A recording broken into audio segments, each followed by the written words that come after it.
भगवान शंकर के लिए कुछ विशेष पिंडियों की बात कही गई है। जैसे मृतका मिट्टी की पिंडी, गोमय मिट्टी में गैया का गोबर मिलाकर और उसकी पिंडी बनाई जाए और भगवान शिव का अभिषेक किया जाए तो इससे महादेव बहुत प्रसन्न होते हैं। पुष्प की शिव पिंडी बनाएं, कनेर के फूल की बनाएं, फलों की शिव पिंडी बनाएं, गुड़ की पिंडी बनाएं, नवनीत मक्खन की शिव पिंडी बनाएं, भस्म की शिव पिंडी बनाएं और अन्न की शिव पिंडी बनाएं तो भगवान कहते हैं कि इन सब चीज़ों का निर्माण करने वाला व्यक्ति मुझे प्राप्त कर लेता है, उसके ऊपर मैं अति प्रसन्न हो जाता हूँ। आटे के शिवलिंग बनते हैं। एक दिन मैं बोला हूँ, गुड़, मिट्टी में गुड़ डालकर, मक्खन डाल करके इन सब की पिंडियाँ बनाई जाती हैं। और कोई कोई विद्वान क्या कहते हैं, कहीं तुम्हें शंकर की पिंडी न मिल रही हो तो अंगुष्टाद वपि तथा पूजान मिक्षंती या केचन, अंगूठे को ही शिवलिंग मानकर एक लोटा जल उसी के ऊपर चढ़ा दीजिए, भगवान महादेव ने आपका जल स्वीकार कर दिया। इसमें लिखा है विद्येश्वरी संहिता अध्याय नंबर 11 और श्लोक नंबर 34। श्लोक नंबर 34, अंगुष्टादः वपि तथा पूजान मिक्षन्ति केचन, लिंग कर्मणि सर्वत्र निषेधोस्तस्त्र करियचित। इसको कोई निषेध नहीं कर सकता।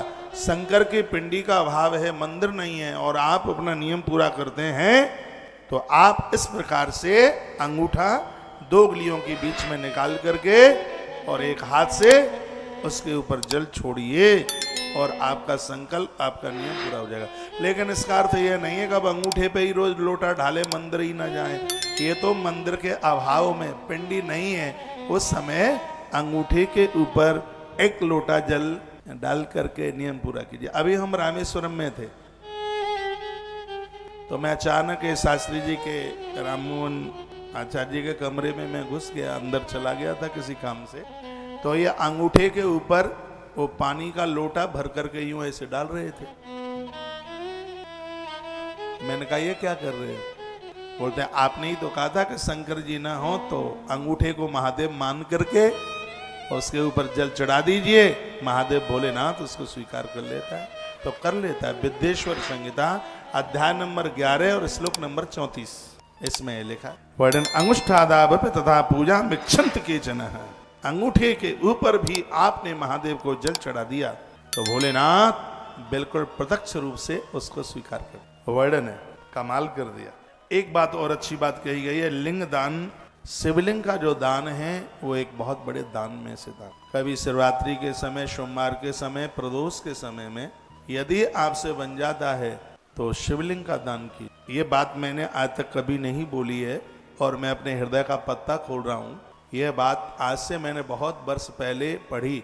2017 से लेकर के अभी तक तुलसी वन आश्रम ने लाखों लाखों से पिंडियों का दान किया, हजार नहीं लाखों का, और उसका आनंद मिल रहा है। हमारी गौ माता सुरक्षित है, नंदी के चरणों में बड़ी श्रद्धा है। ये सब शिव पिंडी का। मैं तो आप सबको कहूँगा कोई भी बाजार से शिव पिंडी मत खरीदिए, ना सालेराम खरीदना, ना नर्मदेश्वर, तुलसी वन आश्रम देगा आपको। बुधवार को यहाँ से बच्चों के लिए 3 मुखी रुद्राक्ष विश्वास के साथ पहनाना। 3 मुखी रुद्राक्ष शाम को 4 बजे कथा छूटेगी, सबको देंगे बुधवार को। बहनों को संतान नारियल की भी व्यवस्था की गई है। जैसे जैसे आपको टाइम मिले वैसे वैसे आप आते रहिएगा, ठीक है।